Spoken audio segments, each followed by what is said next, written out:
طبق الفول بتاع السحور الجامد الاساسي اللي لازم كل يوم في السحور ناخد منه طبق علشان نتسحر كويس. تعالى اقول لكم هنعمل الفول ازاي بطريقه سهله وبخطوتين 3 كده في البيت وبكل بساطه، وهنوفر ارخص من بره بكتير.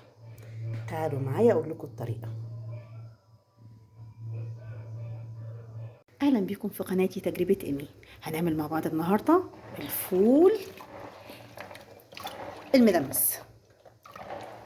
طبعا رمضان كل سنه وانتم طيبين، لازم كل يوم على السحور يكون موجود طبق الفول، وان خلص الفول انا مش مسؤول. يلا نشوف مع بعض بنعمله ازاي بكل سهوله، طريقه سهله جدا وهتديني من نص كيلو كميه محترمه. الكميه اللي قدامكم دي نص كيلو، نقعتهم من بالليل، ادي الكميه اهي. نقعتهم من بالليل لغايه دلوقتي، لغايه تاني يوم، عشان يساعدني في السوا وما يتعبنيش، ما ياخدش وقت طويل على البوتاجاز. ادي النص كيلو. هحط عليه ايه بقى؟ هنحط عليه كوبايه عدس مغسوله ونظيفه، وهنحط كمان عليه فول مدشوش، الفول بصارة او فول مدشوش مع الفول المدمس مع العدس بتاعنا. تعالوا نشوف الطريقة مع بعض. هنجيب حلة فاضية، مش شرط يا جماعة ندمس في الدماسة او في الفوالة، لا، ممكن في حلة عادي جدا. ادي طبعا نص كيلو مغسولين ومنقوعين من بالليل للصبح، طبعا ده بيخليهم ما ياخدوش معانا سوا وما يتعبوناش في التسوية بتاعتهم. تمام، ده كده حطيت الفول بتاعي اللي انا غسلته ونقعته. هنحط كمان دلوقتي عليهم العدس، حطينا. دلوقتي نحط كمان الفول المدشوش. على فكرة نص كيلو هيدينا كمية حلوة جدا جدا، عشان العدس والفول المدشوش اللي حطيناهم هيزود لنا. عايز اقول لكم دلوقتي احنا بنجيب ب10 جنيه، مفهومش اي حاجة، حبة قد كده يا دوبك اكلة.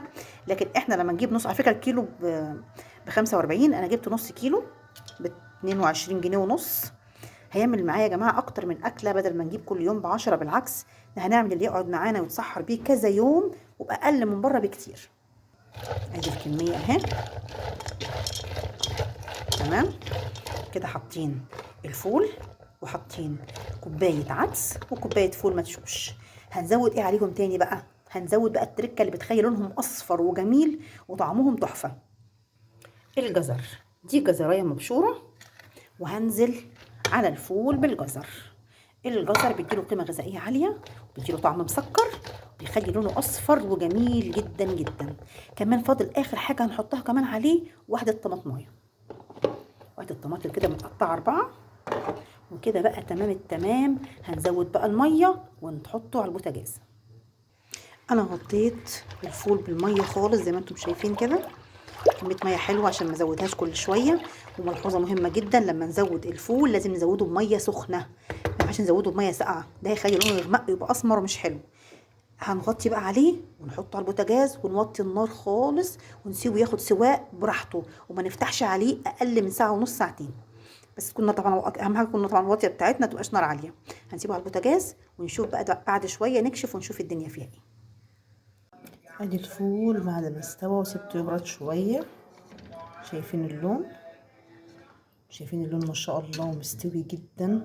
فكرة ما خدش معايا سوا خالص، اخد ساعة تقريبا، ساعة ونص، وبقى زي ما انتم شايفين كده ما شاء الله. يلا نعمل بقى السحور مع بعض، اوريكم طبق الفول وانا بعمله.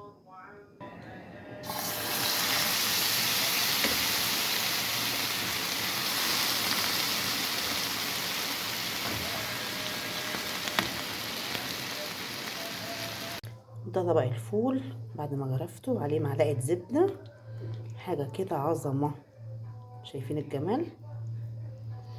اللي عجبه الفيديو ياريت لايك وشير، واللي ما اشتركش في القناة يشرفني ويشترك عشان يوصل له كل جديد.